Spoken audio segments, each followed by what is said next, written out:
Hello and welcome to Emma's ESL English. Today is Tuesday, but also it's the day after the Queen's funeral in the UK. And the last 2 weeks I have had so many conversations about royalty with my students. It's been kind of surprising and a little overwhelming to realize a lot of people think about this. So I decided to change up my plan for this week. So today I want to talk about a somber subject, and then tomorrow we'll talk a little bit more about royalty. And then we're just chilling on Thursday. So with all this talk about death, I thought about it and I realized that actually we have a lot of ways to talk about this in the UK and kind of a lot of culture around it, which I guess is true for every country. But if something like this happens, or you have somebody at work who has someone pass away in their life or loses a pet or something like that, it can be a little bit difficult to know what to say and to understand what they're saying, potentially. So I thought I would take this somber opportunity to just talk a little bit about this.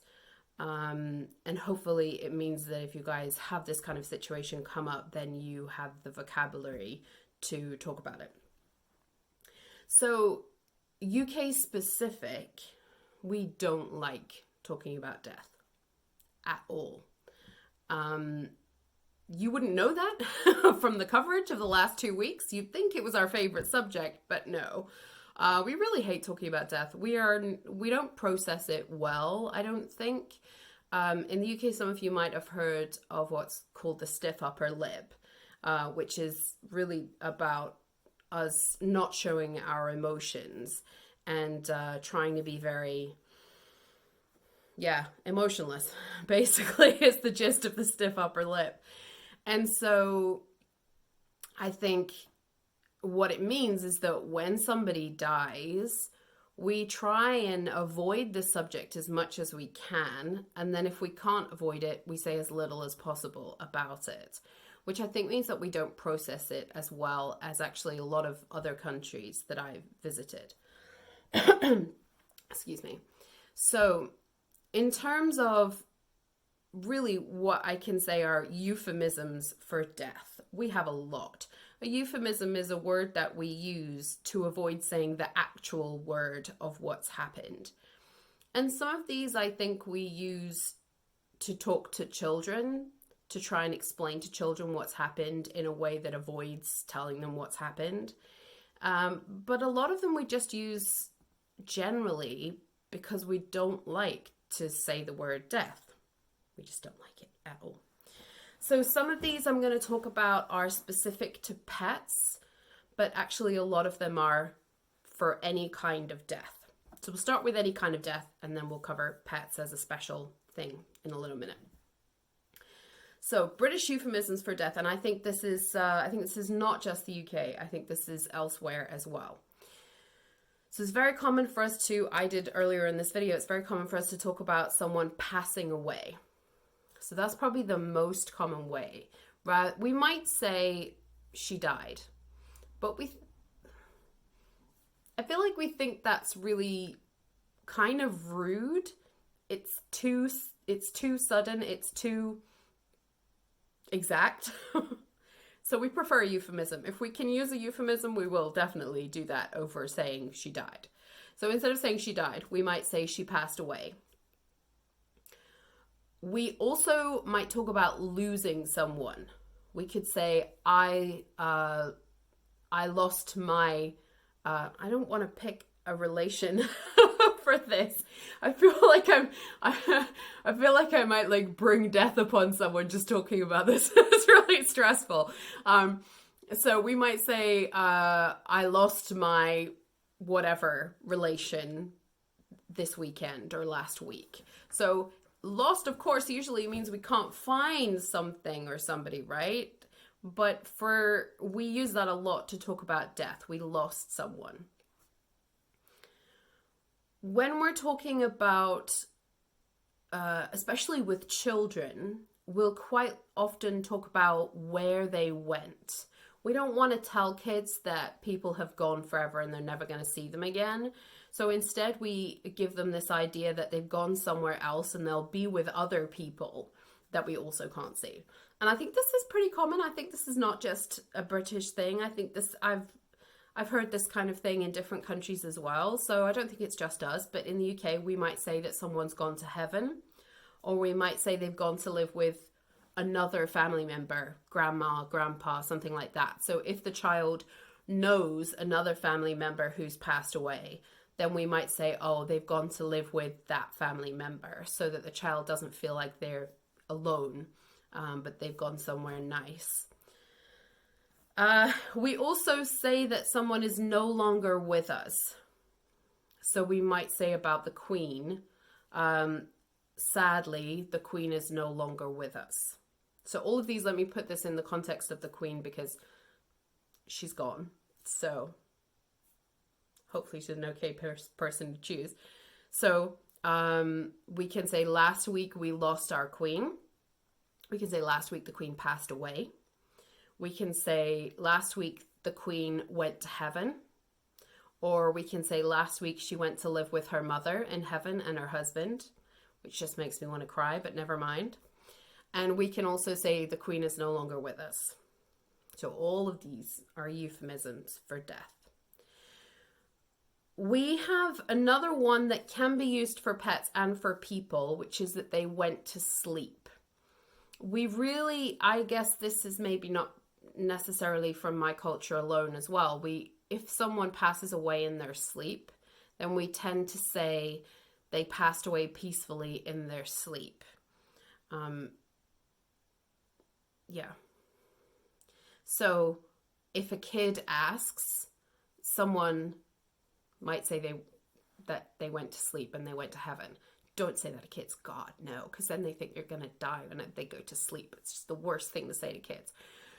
But we use this one a lot for pets. We say that we put our pet to sleep. So in this case, I'm talking specifically about euthanasia, which in the UK is acceptable for pets, but not acceptable for people.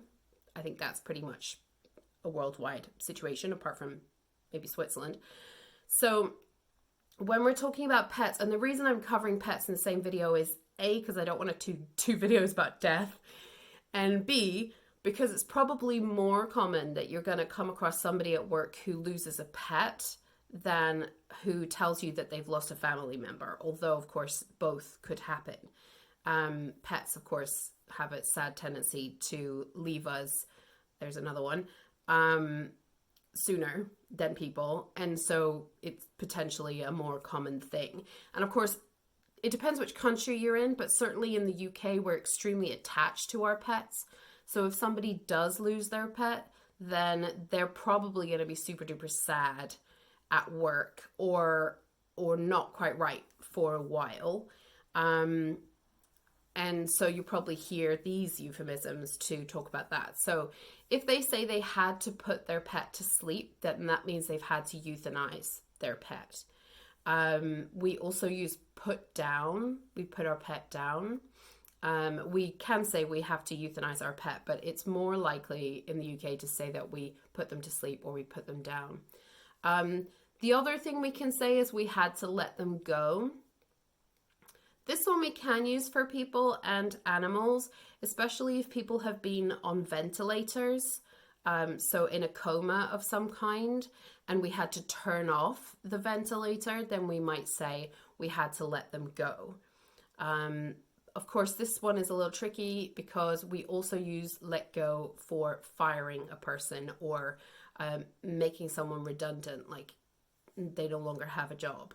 So be careful with that one. You probably know from the context which one it is, but to just be aware that that can also be used in that context as well. So if this happens to someone near you or someone in the office, what do you do? In general, I would say take the lead from them. If they don't seem to want to talk about it, then avoid it. It may be that they do want to talk about it, in which case maybe you can give them some of your time to chat about it, but expect they may well burst into tears, which British people don't like bursting into tears, so don't be horrified if they run away or get upset because of that. So in general, I would say most people try and avoid talking about this at work because we don't want our employers and other employees to see us in that very emotional state. But if this happens, if you hear about somebody's death, I would say unless they're a close colleague, probably avoid saying anything. If you're not sure, you could ask another colleague what they think is the right and appropriate thing to do and kind of decide together. If they are a close colleague and they work within your team, then you're probably not going to be able to avoid it. So in that case, you can say, I'm sorry for your loss. That's the simplest, easiest one to go with. I'm sorry for your loss. It's not too casual, it's not too formal, it works for pretty much every situation, it works for pets, it works for people, whatever. So I would say, I'm sorry for your loss, and you can just leave it at that. You don't have to say anything else. They probably will say thank you, and then, you know, finish making your coffee and go, or see if you can change the subject, or you can also say, I'm here for you if you need anything. So I'm sorry for your loss, I'm here for you if you need anything. Probably they're not going to come to you, but that is giving them a door if they want to. And it's kind of a nice way to finish that. A little bit more formal, you can say my condolences or my sympathies. I would say that in general, these are kept for formal events like funerals, if you have to speak to someone at a funeral. But they can be used, for example, in this situation with the Queen. I've had several people say to me, my condolences about your Queen. So it can be used in that way as well. But I would say in general, I'm sorry for your loss. Let me know if there's anything I can do is enough for most situations. All right, let's leave it there. Dark, dark, dark. We'll be talking about royalty again tomorrow, but on a slightly more cheerful note. Okay. Bye.